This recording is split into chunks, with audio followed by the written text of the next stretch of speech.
What's up, people? Welcome back to my channel. My name is Liz Weber and I am a mom to a 15-month-old. We have done a lot of travels within these last 15 months. We're gonna go over tips for traveling through the airport. We're gonna go over product essentials, things that we will generally not leave the house to go travel without. This is like for road trips or for flights. But today we mostly are gonna focus on traveling through an airport with a baby. The first time we ever flew with our daughter Emerson, she was about 5 months old and we flew to New York for an entire month. So we had so much stuff, and I feel like from that trip we actually learned a ton. We were one of the first out of our friends to have a baby, so now that all of our friends do have babies as well, they're asking us for like tips on traveling as they're traveling for their first time. So I figured it would be helpful to you guys too, who are like first time traveling parents as well, just again to go over the tips and the product essentials.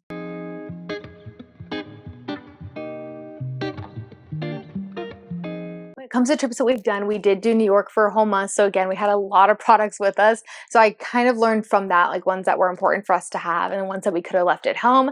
And then after that, we actually did our first international flight. We flew to the Dominican Republic, and that flight and travel day was the longest that we'd done. It was about 4 hours, but then there was a 2-hour car ride from the airport to our destination. So that was the longest we've done. We haven't done longer than a 4-hour flight. And then since then, we've done about an hour to 2-hour flights. Let me tell you, traveling with like a 5-month-old is a lot different than traveling with a 1-year-old. They're obviously a lot more squirmy. There's a lot more that you have to kind of think about when it comes to entertaining them on the plane. However, there's still some things like tips and tricks, and there's still stuff that we're learning as well, but things that I do feel like help. First thing that we're going to do is I have a list here on my phone of all the products that we absolutely love. There's actually not that many. There's about 10 of them. And these are products that I swear by that I will not travel without. I'll be sharing some clips of us actually using these products so you can really see what they look like and how they pack down as well. But the first thing is the SlumberPod. Something that another mom recommended to me before we traveled. She was like, if you are going to be in the same room with your baby, it will be so nice if they have the SlumberPod because it makes it feel like they have their own room. It's completely darkening and it's of course very breathable, and it does have like a little space for a monitor as well, and it packs very easily because it condenses into like a bag about this size that we literally just like stick in one of our suitcases, and it doesn't really even take up a lot of room. The only gripe I have about the SlumberPod is it does take a couple minutes to like actually set up because the poles are pretty big, so you kind of need a big space to be able to set it up, but once it's up, it doesn't take up a lot of room at all. Hopefully I'm explaining that well, because what it is it's basically that tent that goes over the pack and play, so it's going over their crib that just darkens it for them. It's almost like if you were to bring like blackout curtains, but it's their own little tent. And it really is nice too because my husband and I like will stay in the hotel with her and we'll have her like under the SlumberPod in her pack and play, and we can like watch TV because we'll have like the sound machine in there too.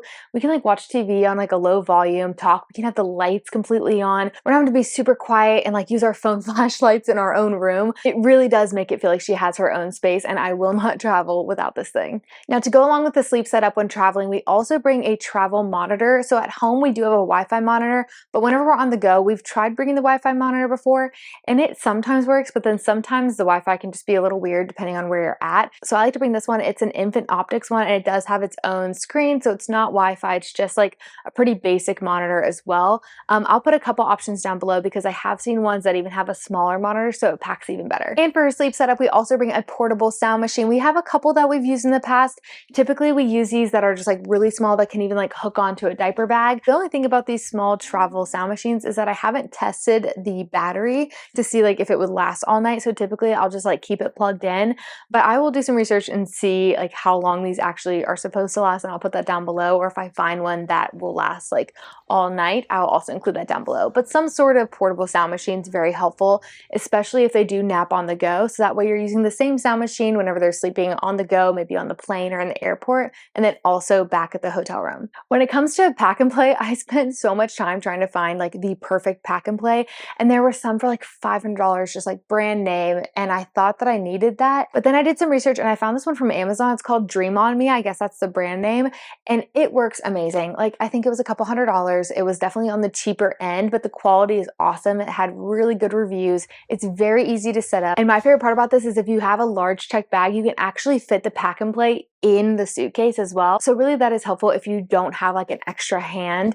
and you just are trying to condense everything. You can put it on one side of the suitcase, and whenever we've done that, we've just made like that her suitcase. And a large check bag is going to have plenty of room for your child's like clothes and diapers and like food accessories stuff like bibs and whatever you plan on bringing. There'll be plenty of room on that other side, so that way that suitcase is just baby's suitcase. This next thing is definitely just preference, but I really liked to add an extra mattress to the pack and play. She would be fine without it as well, but I just feel like it's so much more comfortable, and she sleeps so well in this pack and play, and I feel like it's because she has this additional mattress. So it's a tri-fold mattress, very easy to pack. I'll let you guys know, I'll share with you guys how we pack it, but I just put like a normal fitted sheet around it, and it has one side that is for, I believe, 0 to 6 months, and then the other side for like 6 months plus. So one side's firmer than the other. We always travel with it, and it's never hassle because how we pack it is we actually put it in the car seat bag. So I'll kind of go over that whenever I go through like the whole process at the airport, but we'll put it in the car seat bag because there's so much room in there and it's not a problem at all. This next item, my audience over on TikTok and Instagram have freaked out over, and it's been a top seller now for about a month, and it is this travel stroller. And just real quick backstory on our travel stroller. So we ended up buying the Nuna Travel initially, and that was for our New York trip. So we bought this expensive, nice travel stroller, really liked it. It folds up with one hand, it's very compact, you can actually fit it in the overhead bin. We did not know that the first time we traveled, and we gate checked it and the wheel broke on it. Like, we get to New York for a month trip and our wheel of our stroller is broken. So that was not ideal. And I do feel like the wheels on there are like not necessarily flimsy, but they're just so lightweight that it didn't surprise me that they broke. So my husband kind of jerry-rigged it and like fixed it a little bit, but at the end of the day, we definitely needed a new travel stroller. So we didn't want to spend all that money on one. So we ended up getting this $99 one from Walmart, and it is the brand, I believe, Summer 3D. It's the Summer 3D Quick Close, I think is what it's called. And it's so nice. It even has like a little like faux leather detailing. It does recline. It has like a little footrest. It has that basket underneath. It comes with a phone holder and a cup holder. And it just is really nice. It actually is a one-hand close as well. It's a little bit clunkier than the Nuna one. That one closed very seamlessly. This one still maybe takes like an extra second to close. Just like a little bit more of like a push to it, but other than that, it is so similar. And I actually do feel like the wheels are sturdier on it. Now that's just my opinion, I don't know if that's accurate, but we have gate checked it every single time that we've used it and have had no issues. It always comes out and it's like working fine. I feel like this just proved to me that like with that and the pack and play, like you don't always have to buy like the most expensive thing. There are definitely some things that I think are worth it, but with the travel stroller, I feel like I actually found one that's amazing quality for an awesome price. So again, if you are looking for a travel stroller but you don't want to spend $500+, this is a really great option to try out. I actually had some moms who have had the stroller for years and they swear by it. They actually say that they use it more than like their normal strollers. So I think that's funny. They are using this $99 stroller over their really pricey UPPAbaby just because it's so easy to like close up and put in the car. It's just one of those products that I'm definitely glad that we have and would recommend to friends. Now, there are some times whenever our daughter, especially whenever she was younger, did not want to be in the stroller, but she wasn't walking yet. And of course, we didn't want her like crawling around the airport floor. So the TushBaby has come in handy. So the TushBaby is literally like this, almost like a fanny pack that you can set your baby on, and it really helps your back. It doesn't even feel like I'm carrying her at all. It's so nice. It's supportive and comfortable for her. And the best part about it is it also has so many pockets. So whenever I have the TushBaby on me, I don't feel like I have to carry around a diaper bag. So I'll like walk around the airport with her, like just sitting on it with like diapers and wipes and snacks in there. And that way, if I need to go change her, I don't even have to bring the diaper bag with me. I just have everything right there. And that's just really nice too, not even just at the airport, but whatever your final destination is, if your child likes to be carried a lot, it really is so nice to have. And because it does have those pockets, it's extra convenient in my mind. Another way we use the TushBaby during travel is whenever we do fold up our stroller, I will put her on the TushBaby and carry her onto the plane while using that, because sometimes it takes a while to get down the tarmac and like actually get to your seat. So it's nice on my back, or my husband, he'll use it as well. It's just nice to be able to have her sitting on that, and she ends up really liking sitting on it too. I think she feels like she can interact better with people than whenever she's in the stroller. We have gone through a good bit of car seats and learned from me. We initially got the Nuna Carseat that needed a base. Loved it. It was great. It fit on all of our strollers. She was always really comfortable in it. It's just really nice quality. However, whenever we went to go travel to New York, whenever she was 5 months old, I realized this one needs a base, and we're not going to be able to carry a base around New York. Like, we're getting in and out of taxis and just traveling in general. You're not going to want to bring a base and then also the car seat. So we ended up having to sell that one, and then I ended up basically buying the same car seat, but the one that does not require the base. I'll put the exact one down below, but we have a base for it here at the house if we want to use it. But we also, whenever we're traveling, it does not need a base. So all you do is you put the seatbelt across the lap and then behind the back.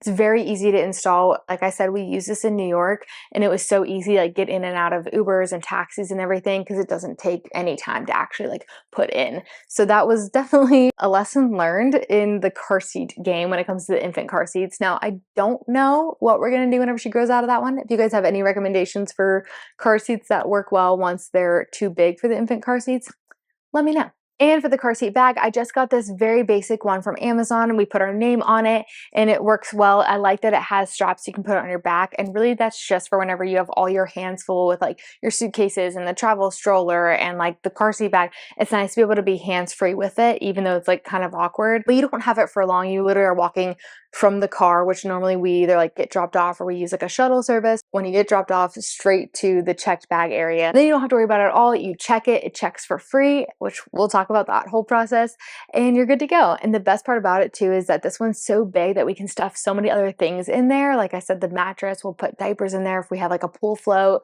we'll put that all in the car seat bag with the car seat. For our diaper bag that we love traveling with, this one is from Lululemon, and I love it. I wish we've had this since day one, but we actually just recently got this and used it for the past few travel days that we've had. A few reasons why I love to travel with this diaper bag in particular is because it's so easy to get in and out of. Like, you can see the opening is so wide, so you're not having to like dig through. You can really see everything in there. It also comes with this crossbody, so whenever you buy this bag, you also get this. And this is really nice too, because if you're walking on the airport and you don't want to have the big diaper bag, you can literally just use this crossbody and just put a few diapers and snacks and wipes in it. And it's really nice when you get to your destination as well, because maybe you're like going out to eat and you don't want to bring this whole thing, you'll have this option. If your child is walking while you're traveling, I highly recommend getting a pair of Crocs. My daughter Emmy loves these, and I feel like she actually loves just walking in them as well. Like, they seem to be very comfortable for her. She's always like, shoes, like she wants to wear these 24/7. But for traveling, they're really nice because they're really easy to slip on and off. And these are great if you're going to a beach destination as well. I also got these little floral gibbets off Amazon, so I'll link these down below as well. Only other thing I can think of is just toys to keep them entertained on the plane, which I will list everything that we bring down below. But a lot of times I just try and make them be toys that are going to be a little bit smaller, so they're not taking up a ton of space.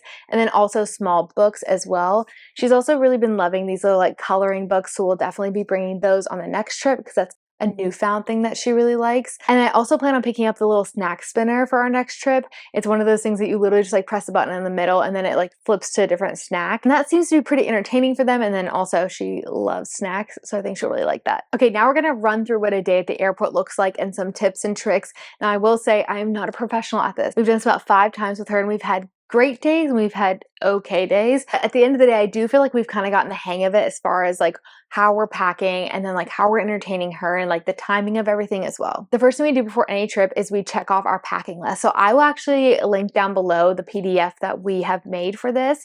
This is going to be helpful for you guys if you are traveling, even if you are doing road trips, but if you are traveling to the airport, just so you have a list to check off. You're not having to like think, what am I forgetting? This should be everything that you need. And then there's also a category that says other, so you can like write in additional things that maybe you need specifically for your child. But that has been very helpful. So the first thing we do is we sit down together, my husband and I, we're like, okay, we have all this, and we make sure we can see everything as well. So before leaving the house, we organize everything. We're able to see like all of her stuff together and then our stuff, and we just kind of figure out, okay, how are we walking through the airport with all of this, just making sure like, can we compact this anymore? Like, for example, putting the pack and play in the suitcase, that a lot of time is really helpful. Then once we get to the airport, we do check most of that stuff. So we check our car seat bag with our car seat and the mattress and some additional diapers and stuff inside of it.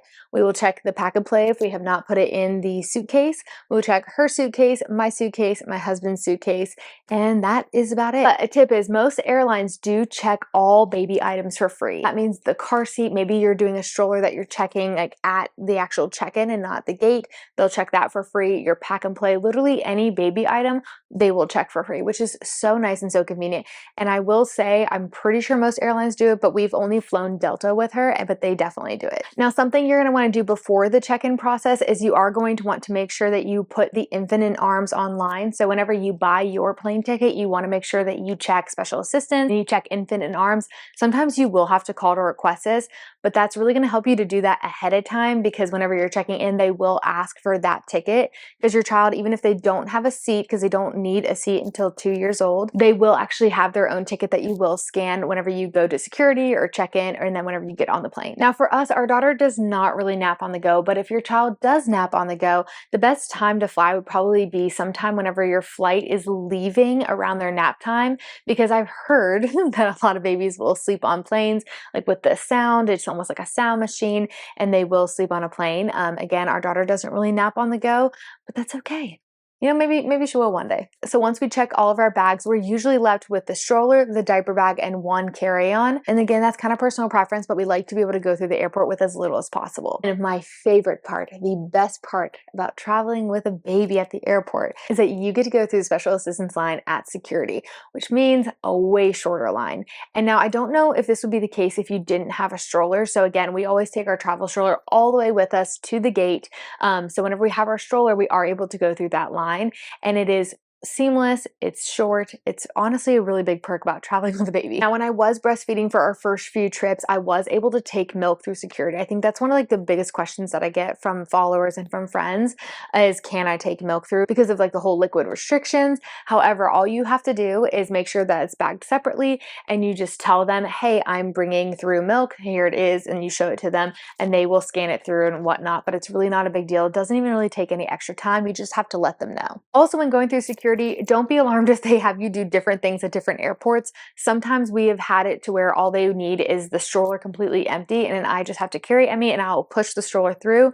But I've also had it where they try to get me to put the stroller on the little like conveyor belt thing to go through security that way. I would personally request to see if they will let you just like walk through with the stroller and holding your baby. That's what I've been able to do most times. There's only been one time where they maybe like put the actual stroller on the security belt. Do keep in mind to keep your stroller pretty empty up to this point, because you are going to have to completely empty it. So if you stuff a bunch of stuff down in that basket underneath the stroller, then you're gonna have to take it all out at security, and it's just gonna be a lot to fumble with. So try and keep that basket empty until you go through security. Then I'll end up like putting my sweatshirt down there, or like the diaper bag and stuff like that. Once we get to security, we typically will grab a meal, we'll sit at our gate, let her run around a little bit, get some energy out. And even whenever she was younger, we would always wait almost to the last minute to get on the airplane. They do say over the loudspeaker that it is a full flight. I would have you or your partner get on the flight beforehand, because that way they can like get everything. If you do have carry-ons, they can make sure that you have like that additional space up top. That person can also gate check your stroller, deal with all of that, get settled, and then you come on with the baby like at the last minute, because who wants to sit on a plane for longer than they need to with a child, or by yourself? Who wants to do that? But on flights that they said they weren't full, my husband and I will go on together. We will take the stroller down and gate check it. All you need is a little pink tag that they will give you whenever you scan your ticket. They will take your stroller. We do put our stroller in a travel bag as well. We actually just use the travel bag from the Nuna travel stroller, but I would definitely get a travel bag for whatever travel stroller you have, just to give that extra protection and to make sure it doesn't get like ripped or scuffed or anything like that. We gate check our stroller, we go to our seats, and then we're good to go for the flight. So once we're actually like sitting down, we get all settled, that's whenever we kind of start to like figure out, okay, what do we want to pull out first as far as entertainment goes? There's so many different entertainment ideas for flights. I will link some down below of like videos of other people just sharing amazing ideas for different ages. For us, we typically don't do screen time, but whenever we are traveling, sometimes we will pull out Miss Rachel and just like put it on our phone so she can watch it for a little bit. And she doesn't even really care if there's sound. Like sometimes she just kind of likes to watch it. That usually entertains her for a little bit. We'll like play on the screen, like behind the seat with her. But the biggest thing is just snacks. Whenever we traveled with her when she was about 5 months old, and even up until 10 months when I stopped breastfeeding, I would breastfeed her whenever we would take off, and then also whenever we would land, or I would do a bottle for one of those. And that really helps with their ears, because, you know, like whenever you are taking off and the air pressure, it really can like mess with your ears. I mean, you know, it bothers me as an adult, so I'm sure it bothers them. And that's whenever you mostly hear babies cry on planes, is typically whenever you're taking off or landing, because their ears are bothering them. So anything you can do to get them swallowed swallowing, whether they're drinking water, drinking a bottle, breastfeeding, or eating during those times is really going to help them to make sure that their ears don't get irritated. So I did mention that snack spinner that we plan on getting, and we love bringing snacks on planes. Another thing is to bring like pouches like this. These are the Cerebelly ones that we love, and we like to save these for travel days because they're so easy. I mean, they have the caps. She never needs the caps to like close it up because she always finishes these in like 2 seconds. But it is nice because it's a pretty mess-free snack for them. They're also really easy to pack. Hello. Hi. So Zach here. This is my husband, Zach. Hello. I've been on the channel before. He's been on the channel. You don't need an introduction. So he's traveled with me every single time that we've traveled with Emmy. Airplane, cars, everything. But you've actually traveled with Emmy by yourself without me. Yes, just a couple weeks ago. So I feel like you even have more tips. What tips would you have as far as traveling? I would say the hardest part about traveling by yourself when you're on an airplane with a baby, especially a baby that can move like Emmy, is sitting on the plane for an hour, 2 hours, however long. But tip number 1 would be just different ways to entertain baby. Maybe it's shows on your phone or games on the screen on the back of the seat in the airplane, and even just getting up and walking around with them. Also, people are so nice on the plane. Like a lot of the flight attendants have been so nice and just have like loved on Emmy. And we've been very lucky that flight attendants and even people sitting around us have always been like enjoying interacting with babies. So have fun with it. We were running around and Emmy loved looking at the planes out the window and stuff. So that was really fun. Yeah. I feel like it ends up being a less stressful day than, at least in my head, I thought it was going to be. You just kind of have to go with the flow. Say hi. We're kind of matching. So we might not have it completely figured out yet on how to have the perfect travel day, but those are definitely some hacks and tips and products that we love that really do make things easier. And remember to just go with the flow. It's going to go great. You're going to do a great job, and you guys are going to have so much fun at your destination. It'll all be worth it. So if you have any specific questions, definitely comment them down below. And if you have any video recommendations that you have, comment those down below as well. And if you aren't subscribed yet, please subscribe to this channel and check me out over on Instagram and TikTok. I'm constantly sharing just like baby tip videos, baby products that we're loving here at the house as well. So definitely follow along over there. I hope you enjoyed this one, and I hope to see you on the next one. Bye.